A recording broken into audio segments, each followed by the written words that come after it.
Hello ladies and gentlemen, and welcome back to the channel. Today we are going to be running Celestial Dungeons, and not only that, I'm going to see how fast I can complete them within a pug setting.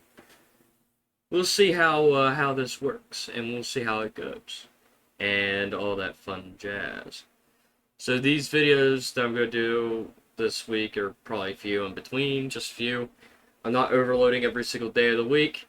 And we'll see how that works out, because I did it last week and it seems like not much has really changed, not much has really, been affected. But yeah, so with all that, my friends, I did do a Sunday stream where I pretty much said I'm moving over to Kick for streaming, so I'm gonna get a schedule out for that and do that kind of business. I got a friend who likes to do stuff when they're not working, so I have to work around that. So the idea, I think right now, as of now, it's flexible. It could change, just depends. But as of right now, for streaming, I will put down into the comments of this video, and I will try to figure out a broader way of doing it. But essentially, it's going to be Sunday, Monday, Tuesday, Wednesday streams from, I'm going to say 5, if I can manage 5, 6, if I have to be flexible. My job's starting to suck real bad, so time has been starting to rack up, and I've been staying later and later at work, which leaves little to no time to be able to have anything planned, because my job sucks ass. And no, unfortunately, I do not have a job that has a set time out. The set time out is when the job gets done. So, it's a pain in the ass, essentially. But, all that aside, this video is pretty much me trying to get through these Celestial Dungeons as fast as possible to show you guys how hard warrior tanks are this time around. And let me tell you, every video I see that has a tank involved either tries to show how strong Blood Death Knights are, or strong Paladin tanks are. Well, I'm going to stand up to them and say, listen, the best tank is a warrior tank. And I'll tell you why. Survivability is tough. It's strong. It doesn't matter. It pounds through things. It just elevates the playing field to a degree to where I ran with a guild full of knuckleheads who would pull a shit ton of mobs for me to tank, and they all would die, and I would be the last one up alive, and I would have held the line. And I held the line. I did. I held the line so strong that I would be the only one standing, and everybody else would be dead. And I would just clean up. So, tell you the truth, warrior tank is not to be underestimated. And you know what? I'm going to show supremacy for the warrior tank throughout the entirety of Mist Classic. Because I've seen so many people simping on Blood Death Knights. I've seen people simping on Paladins. Well, guess what? It is now the era of the warrior tank to maintain its position, its soft dominance, into a stronger stance. The iron glove still holds. And with the Celestial Dungeons, folks, it's pretty much what they are is Mythic Plus, but in a classic setting. They do have Raid Finder gear at the end of the dungeon, rather than having their normal stuff. Essentially, what this really is a Heroic Plus mode. So, big key thing is that because Heart of Fear is the current thing that's coming out now, they have the Dominion of the Empress buff, which gives them a damage buff increase by 25%, health increase by 100%, and there is a chance to summon a Lieutenant of the Grand Empress of the Mantid to be a fucking headache, essentially. Which, is fine. There are some that are just rough to get through, some not so rough to get through. It all depends on what comes around, I guess. Plus, you get little fixes, like the tank one, for example, is Blessing of Maizao. Stamina's increased, and we get a Mark of the Wild extra. An extra Mark of the Wild. Well, it's more empowered, but regardless. And every time I dodge, parry, or block a fight, my stats increase based on that, up to 20. So, I can maintain. Everybody else probably can't. But, yeah. So, essentially, these lieutenants are quite literally the bosses in Heart of Fear. And they come out and they will do a little gimmick thing and be a pain in the ass, essentially. But yeah, that's pretty much the gist of a Celestial Dungeon. I will, on stream, do challenge modes if I'm able to.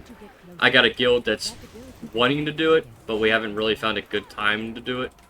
I do have a stream up on Kick if you guys decide to click the link in the description below of my Kick profile. You can see I already have the first stream up. It was 4 days ago when I did it, and we ran Mogu-Sham Vaults. We did finish it. I did it off stream because that stream would have probably only lasted like 20 minutes. It was the final, but it gives you an idea of it gives you a good hint as to how my guild performs. And they last week sucked. They only had like 4 out of 6 bosses done, and they couldn't really finish it properly, smoothly. But the moment I went in there and brought my warrior tanking ability in there, yeah, we plowed through everything pretty effectively. So needless to say, it's definitely made the change. Definitely has made the change. So, with this particular fight here,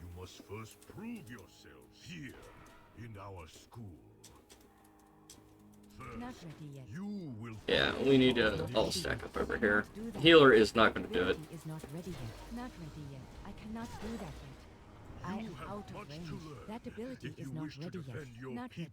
So she can fight on her own, I guess. Oh, Priest figured out what the plan is. So this is a little thing here. If you do challenge mode, pretty much any mode, normal, celestial, challenge, it don't matter. There is this little hack, life hack, quality of life change. Basically, y'all just stand up on this little box here. The novices will come over and will get stuck in this corner, and you can just beat them down. Easy. But everybody needs to stand on this particular box, which that priest has no fucking clue. So some of them are just glitched out because they're trying to target everybody. So it's just a little thing to be aware of. If you actually do this particular dungeon, this is the fastest way to do it. So, and as I stated with the beginning of this video, we're trying to do this the fastest way possible and do it the smoothest way possible as well. Alright.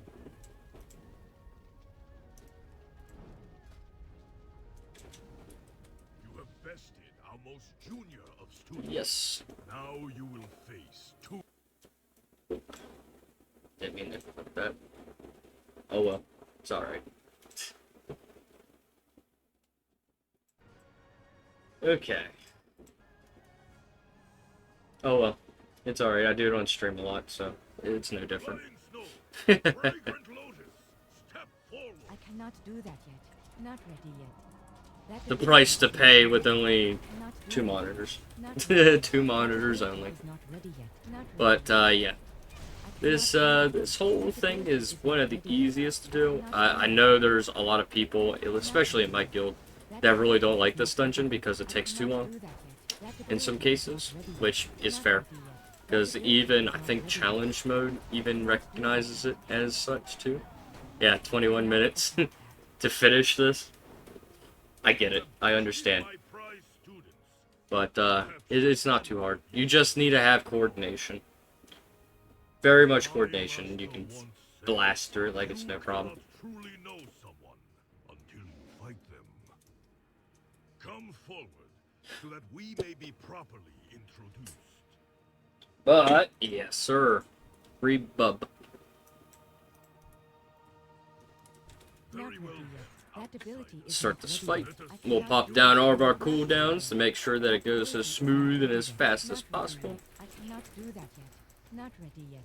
That ability Get is out of the not Fist ready of yet. Fury. Not do that yet. Not ready yet. I Move to cannot the do side. that. That ability is not Put ready up our yet. barrier. Tornado kick will knock us back a few That times. ability is not ready yet. I cannot do that Go yet. ahead and That activate our ability is dodge not buff. ready yet. Not ready yet. That ability is not ready Put the yet. barrier back up. Already down to 50%. We are blasting through this. Tearing through him. Let me show you. And I do not have I believe he is going to spawn right here. not ready yet. He is not going anywhere. Not ready yet. And with this, I'm just going to blast them down. Everybody else, if they want to fight the other stuff, they can fight the other stuff. It's no real big deal. Not ready No real big deal. We just have to focus up on him. Not ready yet. I cannot do that yet. That ability is not ready yet. Not ready yet. Let's see. Is not ready yet.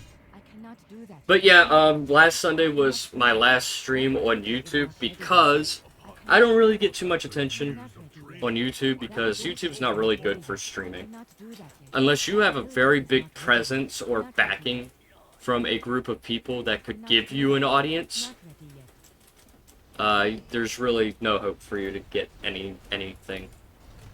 To get really much of anything. So I decided to go to Kick because Kick is a specific streaming service that does benefit a lot of streamers Not ready yet. that would like to start. And That ability is not ready yet. Twitch is so politically backwater, so much political backwater, that I'd rather not fucking touch it anymore. I used to stream on there, I used to like it, but then when certain figures, I'm not going to name names because obviously I'm a nobody, I shouldn't really have a say in it, but certain political activists tend to abuse the fuck out of Twitch that I do not like. I cannot do that. And I would rather see sponsors and stuff flourish rather than having to feel like they're stepping on goddamn nails Not ready yet. or Legos in any case because certain particular people are running rampant across Twitch, thinking that they're edgy badasses who are going to make some changes in the world when they can't really do that. So I decided to go to Kick because I feel like Kick owns up to it. I don't see too much political stuff on Kick, except for one particular. People call him a roach. I really don't call him a roach at all.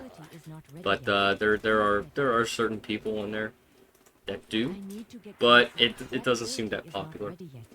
I thought about going to Rumble, but with Rumble it is full of political stuff, so kind of contradictory to what I want to do. So trying to find a nice stable gaming streaming site that isn't gonna be full of people who are gonna be like assholes. I'm sure a lot of you understand that type of, posterity. But yes, that is pretty much what the plan is right now. I will be doing a lot of gaming on Kick. Private server stuff, maybe. I don't know how well private servers really operate. Epoch WoW did go live on Sunday, which means I will have a couple videos out this week based on Epoch. I had a hunter that I started, which I will still be doing that hunters in between streaming and video making, so that way you guys don't miss out. Alright, time for one of the most annoying bosses in the Celestial Sphere right now, which is the Shaw of Violence. Because he hits not only hard, but there is this mechanic called Smoke Blades, which will pretty much delete most of the tank's threat. Not only that, but this disorienting smash does the same thing, where disorienting smash will completely reset. Yes, it resets the threat table. So when you guys decide to run this particular Celestial dungeon, just be aware as a tank, you will lose threat, and your DPS needs to handle that. The best way to really handle this, if you have a hunter, you want to do misdirection, use it on the tank so that way the threat doesn't reset entirely and get you killed. Pretty much any threat reduction abilities, definitely use them. You don't want to be the one who's going to be shitting the bed and getting like clapped.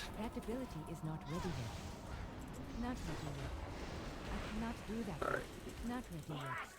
I cannot do that yet. That ability is not ready yet. Right, time to use that because he's going to disorient smash me. Not ready yet. I cannot do that yet. That ability And you can't really break free from it either. So little hints and stuff that I use if you guys are playing to do Celestial Dungeons yourself. The various bosses, I call bosses, that will pop up and do their own bullshit. Do be aware. Do be aware. There is a Blade Lord that will do a whirlwind. That whirlwind will conjure a tornado around him, and he will pull you in to fight you. You want to run away from it, and you want to maintain a distance. The closer you are, the more damage you take. Tanks, you can absorb this, no problem. DPS, you will have a bad time. Especially spellcasters, because he will rip through your armor. He does smashing blade storms, so your armor is redundant. Tanks can mitigate the damage because of their high damage thresholds and all that kind of fun stuff. So be mindful of that. You have another one, which is a Vizier, who will do a spinning tornado, which he will throw spears at you. Not only that, he will drop wind bombs. Wind bombs is an ability that you, as a DPS healer ranged individual, want to avoid running into. If you run into these bombs, you will do group-wide damage. The tank can suffer a lot of punishment and will not be that much affected, but DPS will take some serious damage. Healers, you will take even more damage behind this because of your, well, you're a healer. You're not supposed to be hit in general. But be mindful. I have made it a thing in the guild because I am one of the main tanks in the guild. I have made it a priority that if you die on my watch because of a wind bomb, I will fucking laugh at you for being a idiot. For being an idiot. For running into them. You have another one called the Amber Shaper. This guy right here. Amber Shaper Unsuk. He will do a pulsing damage like that will track. He will summon living ambers. Be mindful about living ambers because tanks cannot grab them. They have a fixate built into their mechanic. And this fixation will pretty much fuck you over. Yes, so do be mindful of that. You definitely want to kill them as soon as it pops up. Any living amber you want to really hone on. You want to get rid of them as fast as possible. The Wind Lord there, like I said, as you can see, he's just throwing spears. These little bombs are going to be thrown all over the place. You want to avoid those bombs at all costs because they will do some serious, serious damage. And if you are in Monastery, you want to destroy these gripping hatred. It is a priority. I don't need to tell you because I know the people who watch my stuff are intelligent enough to know that. At least I hope you are intelligent enough to know that. But if you have wind bombs on the floor, and these grips will grip you to that orb, if a wind bomb intercepts you in the pool, you will detonate them. Regardless. So The ability is please, not ready yet. please be mindful of that. Be mindful of your surroundings. Be mindful of everything. Because it will screw you, and if you kill your group, that is on you, not me. The Shah of hatred has fled my So body. these are the obstacles that you have to be aware of, because they will fuck up your run. Shado-pan are in your debt. They will be a bad time if you do not pay attention to your surroundings, but you pay attention to everything. Think of it like a Mythic Plus key. And I will assume that a lot of people who are watching me right now do these Celestial dungeons and stuff like that are key runners. So please, please, please, please, be mindful, be educated on what the fuck you're doing before you attempt anything. Because let me tell you, you will have a bad time easily. And with that, my friends, we had finished this dungeon relatively quickly, in my opinion. I would say that was a good, probably 15 minutes, give or take, of a runtime, and all that fun stuff. So please, I hope you've enjoyed this. Do subscribe to the channel if you are interested in more. Ring the bell for notifications, let you know when my next video is uploaded. Not so much streams anymore. But with that, my friends, leave a comment down below of anything you want. Anything you want. And I will catch you in the next video. Peace out.